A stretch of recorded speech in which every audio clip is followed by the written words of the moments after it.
Hello दोस्तों, हमारे YouTube channel पर आपका बहुत बहुत स्वागत है।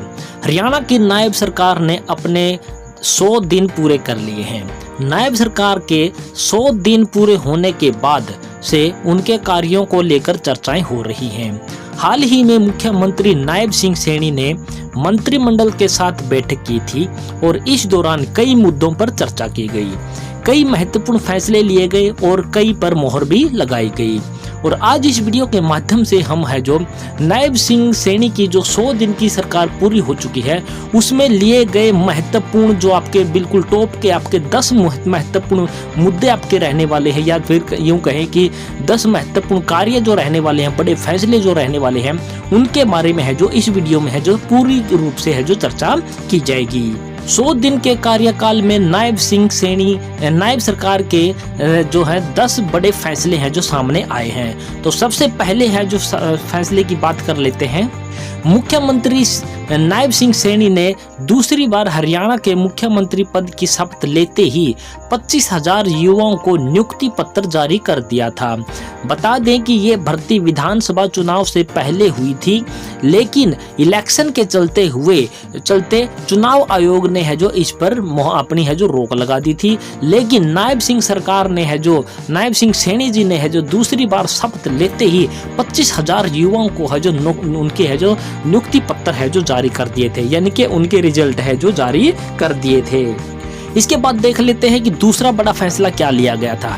हरियाणा देश का पहला राज्य है जो 24 फसलों को MSP पर है जो खरीद कर रहा है। नायब सिंह सैनी ने फिर से CM बनने के बाद से इसका नोटिफिकेशन भी जारी करवाया था।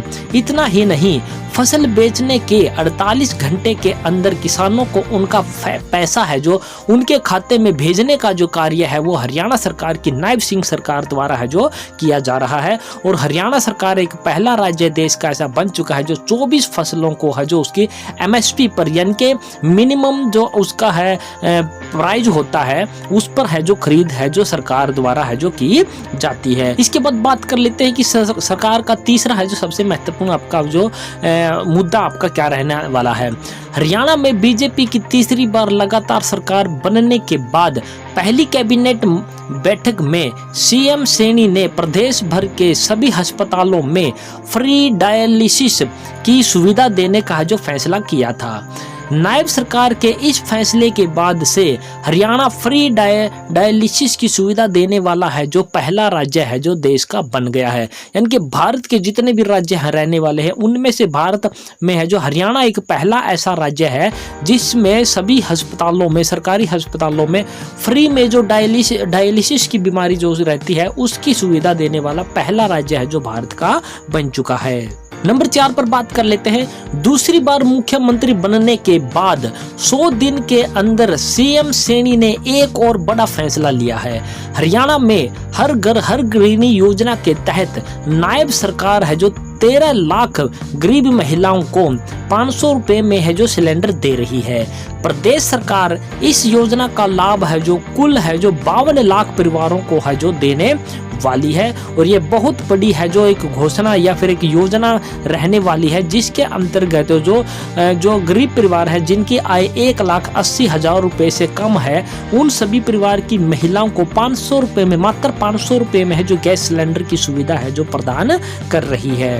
5वें नंबर की बात कर लेते हैं। नायब सरकार ने सुप्रीम कोर्ट के द्वारा SC आरक्षण में वर्गीकरण को लेकर दिए गए फैसले को पहली ही बैठक में है जो लागू करने का काम किया था।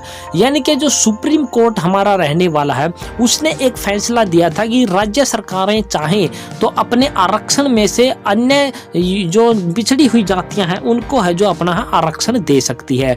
तो नायब सैनी सरकार ने क्या किया, जो SC वर्ग का जो हरियाणा सरकार जो हरियाणा के निवासी है SC वर्ग के, उस SC को उन्होंने क्या बना दिया है, DSC और OSC बना दिया है। यानी कि डिप्राइव शेड्यूल कास्ट और अदर शेड्यूल कास्ट की की कैटेगरी है जो उनकी विभाजित कर दी है।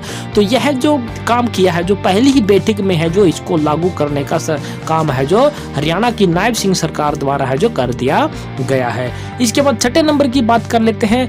पहले 100 दिन के कार्यकाल के अंदर नायब सरकार ने अग्निवीरों को सरकारी नौकरियों में 15% आरक्षण देने का फैसला भी कर लिया है। इतना ही नहीं, नायब सरकार ने शहीदों के परिवारों को 1 करोड़ रुपए देने का फैसला जो लिया है। पहले शहीदों के परिवारों को 50 लाख रुपए है जो दिए जाते थे। बता दें कि पूर्व सैनिकों को 10 लाख रुपए का ब्याज मुफ्त कर्जा देने का ऐलान भी है जो नायब सरकार द्वारा किया गया है।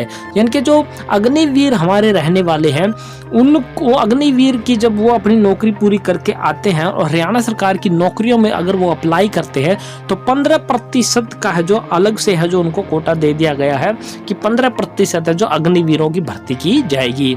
इसके साथ साथ जो परिवार जो हमारे हरियाणा के जो जवान है वो शहीद हो जाते थे, उनको पहले 50 लाख रुपए की जो रकम है जो परिवार को दी जाती थी, अब वह जो बढ़ा करके 1 करोड़ कर दी गई है।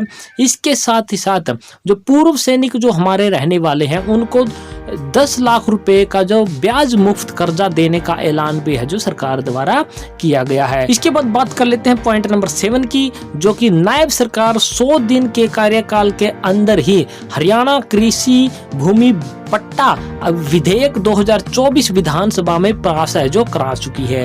इनके हरियाणा सरकार की जो नायब सरकार है उसने अपने 100 दिन के कार्यकाल के अंतर्गत ही हरियाणा कृषि भूमि पट्टा विधेयक 2025-24 को है जो विधानसभा में है जो पास करवा दिया है। इसके बाद बात कर लेते हैं पॉइंट नंबर 8 पर। हरियाणा सरकार ने जॉब सिक्योरिटी के मद्देनजर हरियाणा संविदा कर्मचारी यानी कि सेवा सुरक्षा अध्यादेश 2024 भी विधानसभा में पास करा दिया है। इतना ही नहीं, कॉन्ट्रैक्ट पर रखे कर्मचारियों को सेवा मुक्ति की उम्र है जो अब 58 साल है जो कर दी गई है। यानी कि जो HKRN के तहत जो कर्मचारी लगे हुए हैं या कॉन्ट्रैक्ट बेस पर जो कर्मचारी लगे हुए हैं उनको है जो हरियाणा संविदा कर्मचारी अध्यादेश 2024 के अंतर्गत है जो उनको है जो 58 साल तक की जॉब की सिक्योरिटी है जो सरकार द्वारा है जो प्रदान कर दी गई है। इसके बाद पॉइंट आ जाता हमारा 9, जो कि 9वां बड़ा हमारा फैसला रहने वाला है।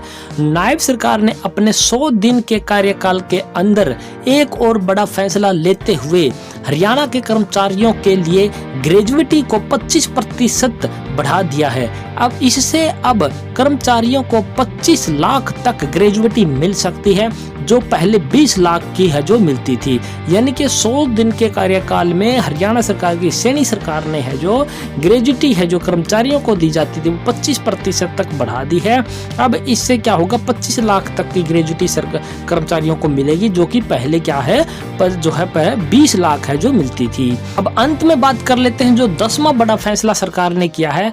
हरियाणा में फिर से सरकार बनने के बाद नायब सरकार के 10वें सबसे बड़े फैसले की भी बात करें तो सीएम सैनी ने प्रदेश में कॉमन एलिजिबिलिटी टेस्ट यानी कि CET पास करने वाले बेरोजगारों को हर महीने 9,000 रुपए देने का भी है जो बड़ा फैसला लिया है। यानी कि हरियाणा सरकार के द्वारा जो अब CET करवाया जाएगा 2025 में, उसमें जो भी कैंडिडेट रहेंगे CET पास करने के बाद अगर उनको 2 साल या जो भी इनकी कंडीशन रहेगी उस कंडीशन तक अगर उनकी जॉब नहीं लगती है तो उसके बाद उनको क्या 9,000 रुपए प्रति महीना है उन बेरोजगारों को है जो हरियाणा सरकार की तरफ से है जो मुहैया करवाया जाएगा।